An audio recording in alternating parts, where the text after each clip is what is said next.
Fim de papo na data FIFA e vai reiniciar o Campeonato Brasileiro. Mas antes de voltarmos a mergulhar nos assuntos de Atlético e Coritiba, vamos discutir rapidamente aqui quais foram as primeiras impressões deixadas pela seleção brasileira de Fernando Diniz. Como está o dinizismo na amarelinha?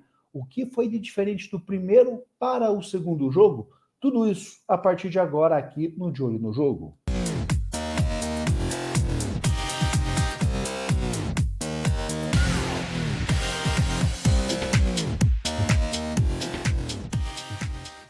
Bom, acredito que o primeiro ponto que a gente tende a destacar é que pouquíssimo tempo de trabalho na Fernando Diniz provavelmente não conseguiu comandar aí, sei lá, 6 treinos com todos esses jogadores, com o grupo todo junto. Então, normal você ter aí algum tipo de desencontro, você ter alguns desajustes, mas mesmo assim, o que a seleção brasileira demonstrou? Primeiro jogo, um saldo muito positivo, o Brasil fez 5-1 em cima da Bolívia, e mais do que o placar, muito mais importante do que o placar, porque convenhamos, o Brasil consegue vitórias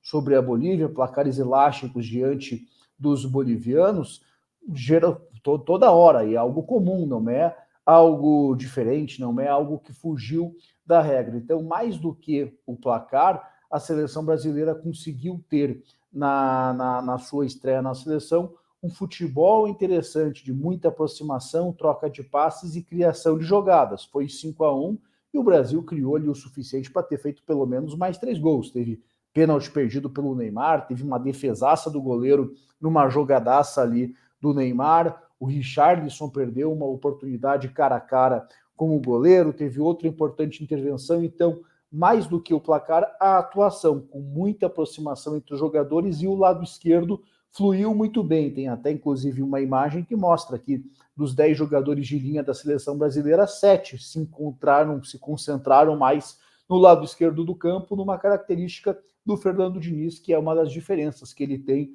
para o técnico Tite. Então, na estreia, apesar do pouquíssimo tempo de trabalho, uma sensação muito positiva, uma sensação de aprovação ali sob o comando do Diniz. Contra o Peru, é verdade, já é um adversário mais qualificado do que a Bolívia, ainda longe de ser uma referência de qualidade técnica, mas pô, o Peru recentemente, aí, há 4 anos, disputou final de Copa América com o Brasil, estava na Copa 2018, foi para a repescagem da Copa do Mundo 2022, mas o Brasil teve já bem mais dificuldades.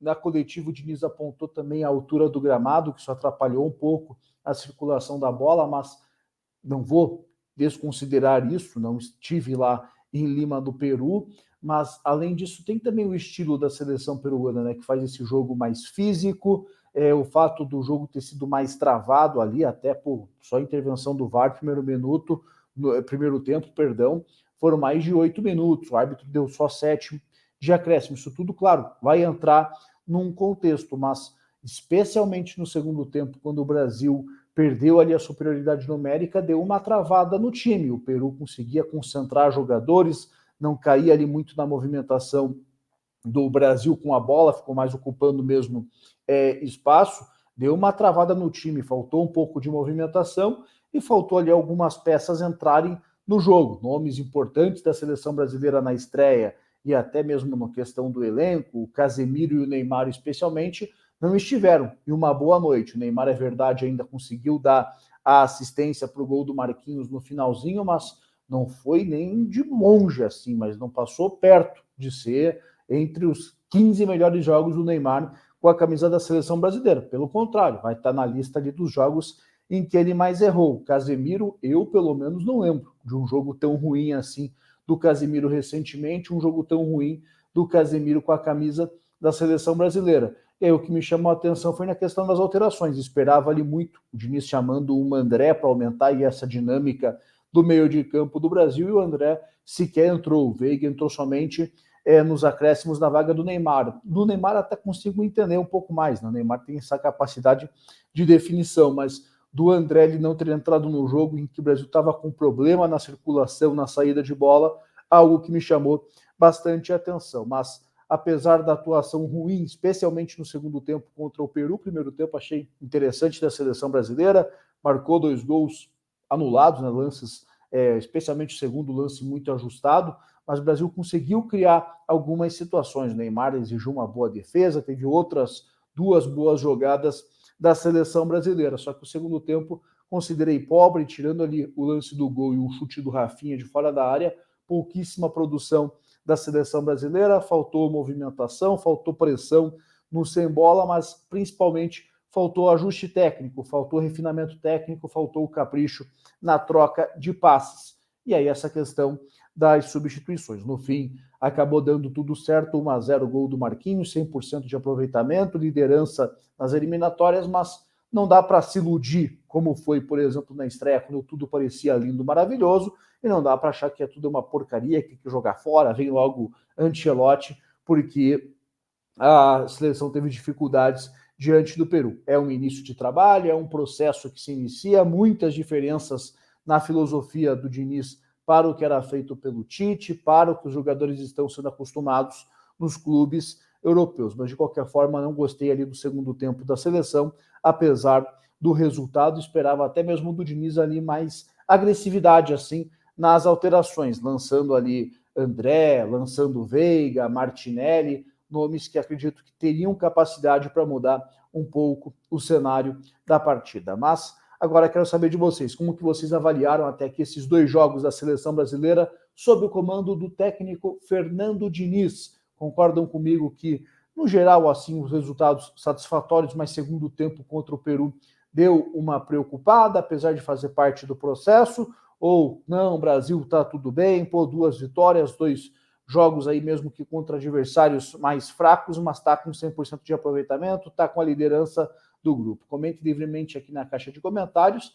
E também o que mais vocês não gostaram, né? Imagino que o Richarlison vai ser muito citado, nem passei muito por ele nesse jogo, porque a bola não chegou tanto. Tanto é que o próprio Jesus entrou na partida, é um jogador que eu vejo tendo mais características com que o Diniz gosta para exercer, mas também não conseguiu participar tanto assim. Mas comentem, por favor, e se inscrevam aqui no De Olho no Jogo. A meta do canal é chegar a 10 mil inscritos ainda durante a temporada 2023. Estamos nos aproximando de 8.500, com mais 1.500 aí, mais um pouquinho, 1.555, 1.560, faremos sorteio de camisas do Atlético, do Coritiba e do Paraná Clube para todos vocês. Para fechar o vídeo, 2 recados importantes. Primeiro, relacionado ao Atlético. Arturo Vidal machucou o joelho pela seleção chilena, vai passar por uma cirurgia, ainda não sabemos a gravidade, vamos acompanhando de perto aqui no De Olho no Jogo.